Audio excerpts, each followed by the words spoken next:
You remember that scene in The Wizard of Oz where Dorothy first meets the Tin Man and he's so rusted that he can't even move? He's just sitting there waiting for somebody to grab his oil can and help him start moving around again. This is how Jana Warner and Phil LeBrun describe way too many organizations today. They were designed for a world that no longer exists. So now they're stuck and hoping for somebody to come along and apply some kind of magical oil that will unstick them. I'm sorry, spoiler alert, there is no magic oil. Tin Man organizations are largely doomed to rust into obscurity, probably funding transformation initiative after transformation initiative with an ever growing sense of panic. What's the alternative? Be an octopus. Yep, today we're going to talk about octopuses or octopi. I think it's octopi. Anyway, we're going to talk about what it means to be an organization capable of thriving in the complex, ever changing world we live in, using some ocean dwelling, 8-armed creatures as a model. Let's, quite literally, this week, dive in. Welcome to the Agile Marketing Edge, the first podcast dedicated to turning Agile theory into real-world marketing breakthroughs. I'm Andrea Fryrear, CEO of AgileSherpas and your guide on this climb to smarter, faster, outcome-driven marketing. Every week, we unpack the what, who, and how behind Agile marketing, from building high-velocity workflows and slashing waste, to measuring what really matters and scaling success across teams. So lace up those virtual hiking boots, limit your whip, and let's get going. Okay, so what the heck do I mean when I say that you need to be an octopus organization? First of all, think about how an octopus moves around the organization. Think about how it moves around the ocean. It's got this head that's pretty stable, that's running the show, but all of its arms are kind of doing their own things. So if we extrapolate from animal to a company or a team, we need this stable center that's going to provide clarity and purpose and coordination. Then we need these autonomous arms that are able to sense and respond to what's going on in their particular area. And then they react really fast and individually. But so that there's not chaos, we need strong connective tissue that keeps everything aligned, even as those arms are moving independently. And if this kind of description is making your agile marketing spidey sense start to tingle, that is good, because it should. This is all systems thinking stuff, pretty plain and simple. It's the idea that you don't get speed, resilience, or innovation by tightening your grip or tightening control. If you squeeze an octopus too tight, bad things happen. They're not very good at being squished. You get speed, resilience, innovation by distributing intelligence throughout a team, throughout an organization. You get it by shortening feedback loops. You get it by making work visible across the system, which, by the way, is why so many agile in name only transformations fall apart. They say they want empowered teams, but they never change leadership behavior. They never upgrade their governance models, and they never speed up their planning cycles. You just can't do that. You cannot become an octopus by stapling arms onto a robot. So, here's why marketing needs this kind of model really more than anybody else. Because let's be honest, we're already kind of octopus shaped. We're heading in this direction already. We just need to make it better and more official. I mean, think about it. We work across channels and geographies and audiences, technologies, partners, agencies, internal stakeholders. We sit at the intersection of sales, product, brand, data, CX, and now everybody's best friend, AI. But we keep trying to hold on too tight. We are very octopus like, but we're trying to squish it and it's not working, right? We still have these centralized approvals, our beautiful annual plans that are aging like milk, heroics instead of proper systems, and leaders who feel like they have to be involved in every little thing in order to maintain relevancy. So we get not agility, but organizational anxiety because we have a pseudo octopus that's getting squeezed way too tight, like by the Tin Man. So we've talked about this a lot on the podcast. We've had all these episodes about dependencies and planning and scaling and AI adoption and leadership. And we keep seeing this pattern show up. Because when marketing organizations get more complex, and people, we are not getting less complex. That is not a direction that we are going in. And if we don't increase our agility, the only other option that feels open to us is to add control. And that is counterproductive.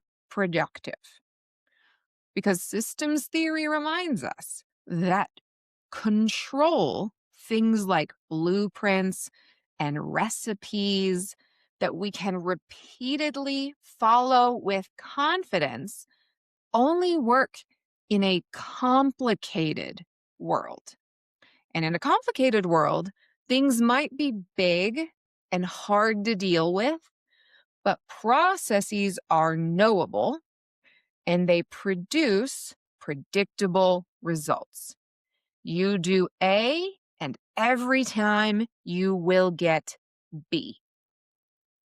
In those kinds of complicated worlds, Tin Man organizations would kick butt because they could build strategies with tons of analysis and specialization, and they wouldn't have to worry that some crazy once-in-a-lifetime event was going to blow it all up.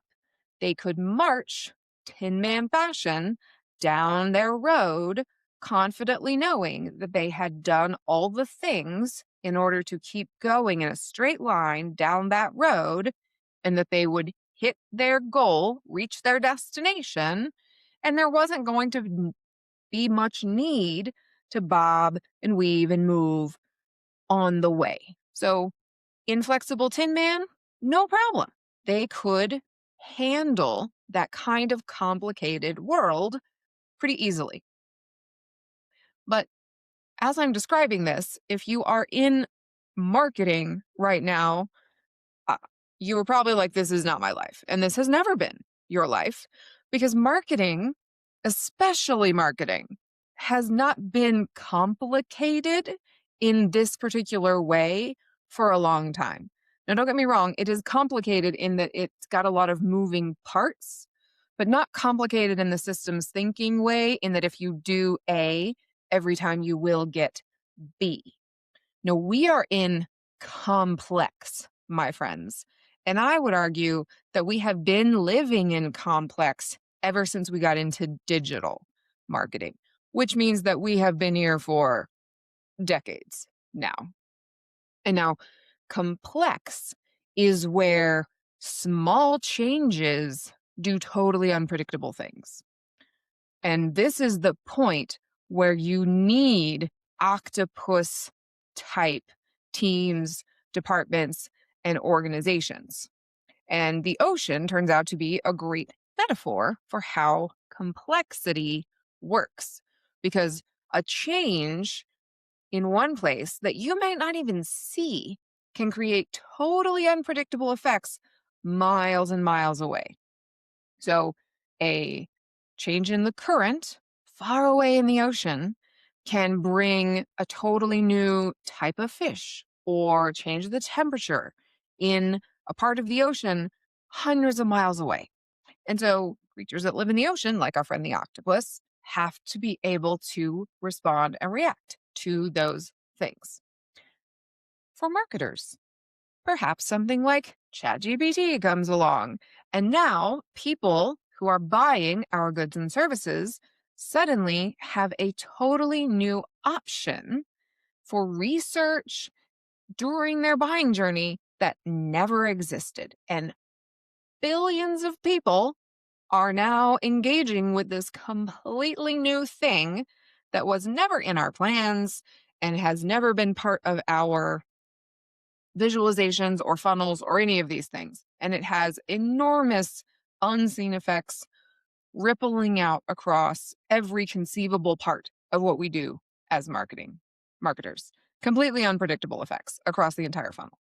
And so this is why we need to be like the octopus. And what's got to be in the octopus's central head, helping to keep everything connected and aligned, is, you're going to be shocked when I say this, an agile operating system. Because we have to have some kind of guidance, but we can't have rigid control or perfectly documented systems. We need distributed intelligence, continuous learning, rapid adaptation. And when we've got the right operating system, we can do all of those things. We can have all of those things without losing alignment. So let's get a little bit more specific, because I love me some tactical, practical takeaways about exactly what an agile marketing octopus might look and act like. Now, Werner and LeBrun, who are originating this comparison between Tin Man and octopus, they emphasize that in true octopus fashion, there is no perfect blueprint for becoming an octopus organization. The process is emergent and organic, just like an octopus. However, you can move in that right direction by focusing on the anti-patterns that are calcifying you into a tin man. So think about it as the places you are rusting, right? The things that are preventing your joints from swinging in the nice fluid way that you would want your octopus arms to swing. You need to go and target those and apply the nice oil to them so that they will move more fluidly like we want the octopus to move. We got to go and find those areas and target them specifically. And so those anti-patterns, according to Werner and LeBrun, look like conditioned, formulaic responses to complex challenges that, despite good intentions and surface level appeal, consistently make things worse. Now I want to come back to the middle part of this because it's very important. Despite good intentions and surface level appeal. These are not things that evil people are doing to make things bad. These are well-intentioned humans who are just doing what seems right to them in the moment. That does not mean it's not an anti-pattern.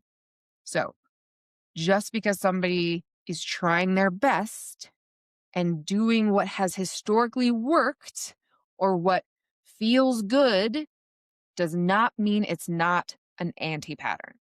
This is very important.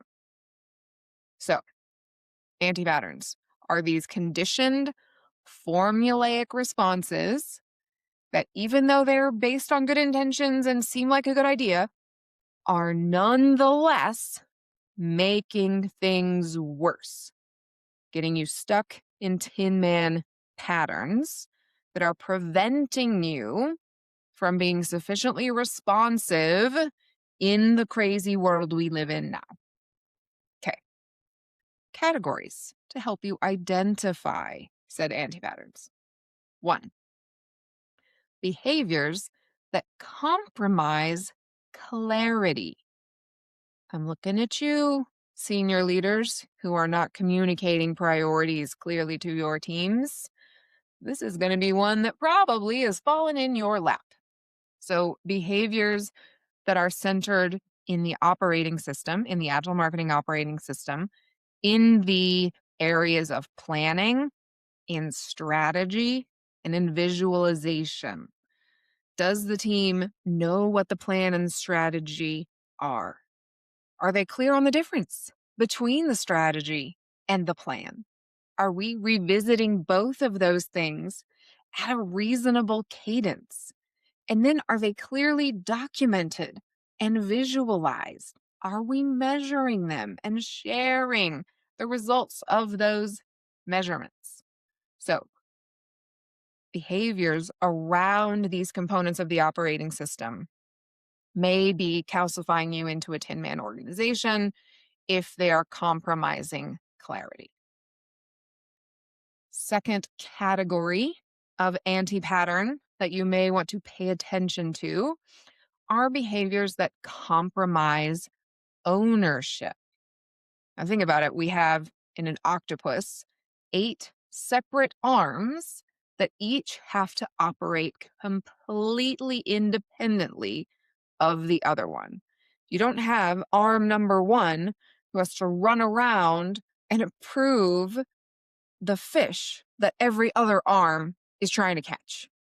Like, even saying that out loud is a completely ridiculous vision. Like, imagine the octopus had an approval arm that had to run around and say, like, no, don't catch that fish. That fish is not on the roadmap for this quarter. That's insane. So if you have behaviors that are compromising ownership and empowerment, these can be major anti-patterns you want to focus on. So if you've got things that are veering toward micromanagement, behaviors that are undermining psychological safety, we've got a whole episode on this, psychological safety versus radical candor. This is a great time to go back and listen to that. Or if you have behaviors that seem to be undermining people's autonomy and preventing them from acting independently, like, let them go pick the fish to catch. If it's not a big deal, if it's not going to derail the plan, which they should know about because of anti-pattern number 1 that we have prevented, give them the autonomy to act. So keep an eye out for these behaviors that might be compromising ownership. All right, third category of anti-patterns that you're going to want to watch out for are behaviors that stifle curiosity. I love this one. So glad that this is in here because you have to have this curiosity in the fast-moving world that we live in. No individual human can possibly keep up with everything that's happening. You just can't. Like, I don't care how good your AI assistant who summarizes all your emails or goes out and reads everything that happened the night before and sends it to you in this beautifully formatted summary in your inbox. There's no way to keep up with everything. And so having curiosity socialized amongst your team is the best way to exponentially increase your ability to innovate and grow faster.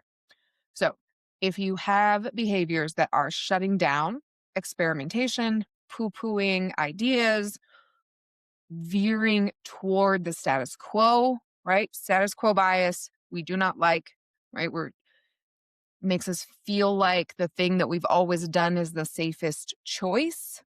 These are not behaviors of an octopus organization.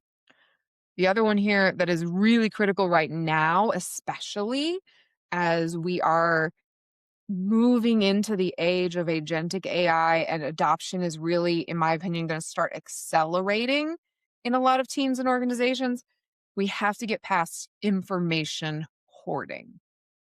So I've been on teams where we had information hoarders and they felt that this was the way that they added value, was that people had to come to them always for some login, or if we needed something brand related or logo related, we always had to go through them. And they thought that it made them really helpful and that they were always valuable and useful. But for those of us who always had to go through them, it was a huge pain when they could have just given us the files or given us the login. So information hoarding is stifling curiosity. It's stifling experimentation. This is an anti-pattern that you need to break in order to move toward being an octopus organization. And now, chances are, as I was describing all three of these categories, you found examples in maybe two, maybe all of those buckets.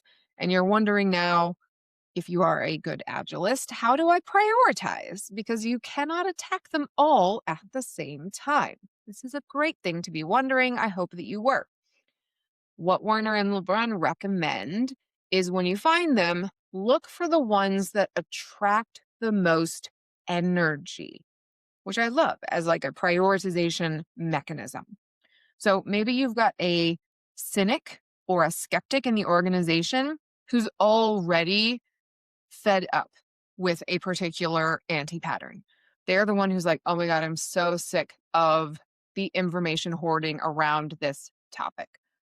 They've got the energy to go and fight this particular anti-pattern.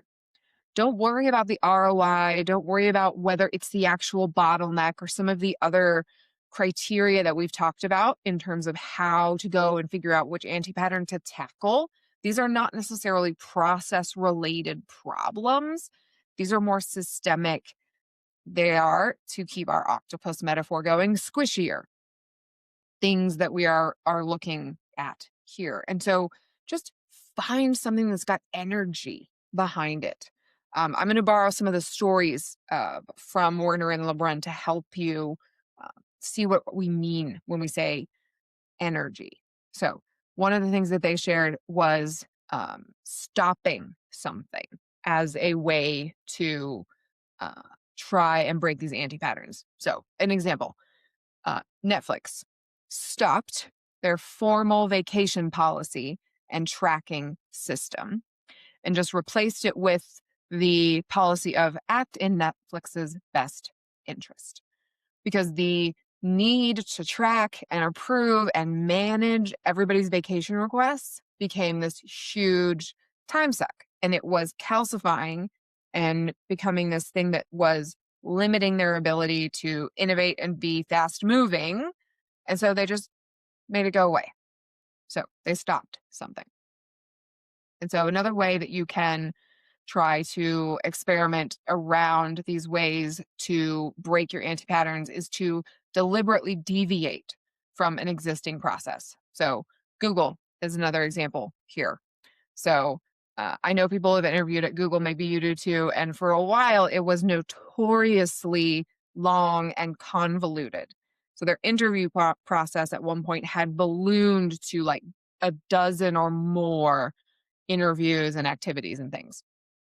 And they changed that process to say that you have to get executive approval now to have more than 4 interviews. So deliberately deviating from an existing process is a way to try and really break the anti-pattern. A third way is to pilot a new practice, process, or tool. Coca-Cola is an example here. So they were needing to hit really aggressive and immovable deadlines for things like their sponsorships around the Olympics and the World Cup. But they had internal gatekeepers who were really interested in covering their own butts. And their response was 9 times out of 10, no to requests. And it was really slowing everything down. So their CIO shifted the whole governance to the governance mindset to something that was more of like a guardrail. So it went from, can we get this approved, to how will we get this done together? So these were things that had energy around them, that were clear anti-patterns, and they could be experimented around so that they could start to break some of the anti-patterns that were pushing these organizations toward being more tin man than octopus. When you're looking for these things, last thing to consider is try to find small experiments that you can start with. This is a very obvious agile parallel. We don't want to try to just jump into the deep end. What's an MVP style experiment that you could start with here? And another tight connection to the agile world is to think about double loop learning when you are running these experiments. And it's double loop learning because you are learning about what you learned.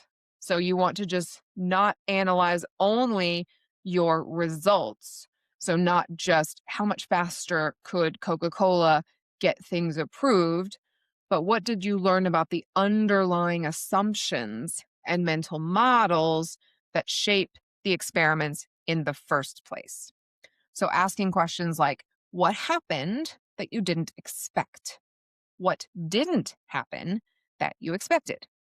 And what does this teach us about how our organization really works? And when we do this double loop learning process quite deliberately, it helps us to uncover more systemic issues and assumptions and mental models that are probably showing up in a lot of different places, fueling multiple anti patterns and maybe the real barriers to progress so that we can make bigger steps toward being that octopus team, octopus organization that we want to be. And then as you've taken some of those small steps and you're feeling readier to do bigger things, remember the octopus who spreads out, really nice and fluid, right? Think about spreading rather than scaling in this instance. We want to create the conditions for ideas and practices to kind of flow organically. We've talked about scaling agile, and that's important. But if we're being realistic, scaling is often a shorthand for somebody in the C-suite handing down a mandate to implement certain frameworks or processes across the organization. That's not what we're going for in these particular instances. And what Werner and LeBrun recommend is when you are trying to move toward being an octopus organization, if this is something you are spearheading or driving toward, think about yourself as a steward of something bigger than you. And to be honest, I like this for agilists as well, if you are a champion of an agile transformation, because it helps you make bigger, longer term decisions that set the organization up for success that's not tied to a single person. But setting that aside, it helps to make sure that everybody is focusing on working on the system and not just in it. So they put it like this: focus on, quote, removing bureaucratic friction, clarifying purpose, cultivating psychological safety, and making sure the ownership for outcomes is clear. Again, I think we could probably verbatim apply that to agile transformation. Topic for another day. In closing, let's remember 10 men don't win in the modern era of marketing. We need organizational structures and cultures that embody the fluidity of the octopus so they can shift and spread and adapt to the unknowable fluctuations of the ocean. Marketers are at an advantage because we already work this way by nature. All we have to do is make it official. If you're ready to start installing the operating system in the head of your octopus that will get you unstuck and help you start swimming smoothly, hit me up at agileSherpas.com/contact-us, and I'm happy to help. In the meantime, remember, the struggle is real, but so is agile marketing.